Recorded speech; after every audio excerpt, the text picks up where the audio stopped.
স্বাগতম career booster একাডেমিতে। সরকারি চাকরিজীবীদের জন্য এখানে থাকছে নবম পে স্কেলের সর্বশেষ ও নির্ভরযোগ্য আপডেট। সর্বশেষ আপডেটগুলো নিয়মিত পেতে এখনই লাইক দিন, কমেন্টে আপনার মতামত জানান এবং সাবস্ক্রাইব করুন ক্যারিয়ার বুস্টার একাডেমিতে। আমরা সরকারি দৃষ্টি আকর্ষণ করে বলতে চাই, 1 জানুয়ারি 2026 হতে বেতন কমিশনের সুপারিশ বাস্তবায়ন না হলে দাবি আদায়ে বৃহত্তর আন্দোলনের কর্মসূচি ঘোষণা করা হবে। আপনারা জানেন, ইতিমধ্যে দ্রব্যমূল্যের সীমাহীন ঊর্ধ্বগতি ও সামগ্রিক জীবনযাত্রার ব্যয় বৃদ্ধি পেয়ে নিম্ন আয়ের কর্মচারীরা দুর্বিষহ অবস্থায় জীবনযাপন করছেন। এমতো অবস্থায় বেতন কমিশনের রিপোর্ট বাস্তবায়নে সময় ক্ষেপণ হলে গণকর্মচারীদের মধ্যে তীব্র হতাশা ও গভীর ক্ষোভের সঞ্চার হবে। আমাদের উপস্থাপিত দাবিসমূহ হচ্ছে: 1. আগামী ডিসেম্বরের মধ্যে বেতন কমিশনের প্রজ্ঞাপন জারি এবং 1 জানুয়ারি 2026 থেকে তা বাস্তবায়ন করতে হবে। 2.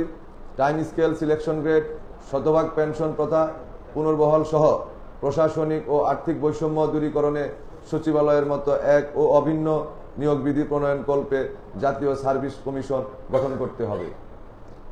3.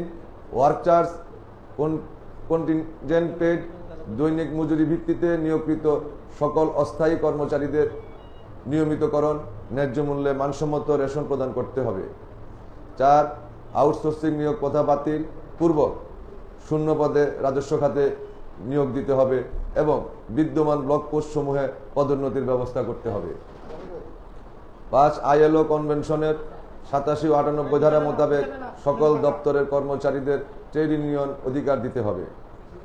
সংগ্রামী বন্ধুগণ, আমাদের এই 5 দফা দাবি বাস্তবায়নের না হলে আমাদের যে কর্মসূচিগুলো রয়েছে, আগামী 24 থেকে 30 নভেম্বর 2025 পর্যন্ত স্ব দপ্তরে এবং জেলায় জেলায় কর্মচারী সমাবেশ ও বিক্ষোভ মিছিল।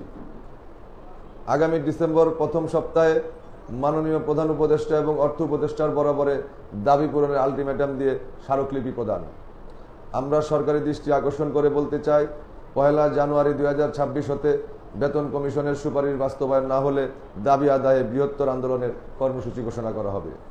পরিশেষে আজকের এই সংবাদ সম্মেলনে উপস্থিত হয়ে আমাদের সাংগঠনিক কার্যক্রমকে উৎসাহিত করার জন্য আপনাদের সকলকে আন্তরিক কৃতজ্ঞতা ও অবশেষে ধন্যবাদ জানাচ্ছি।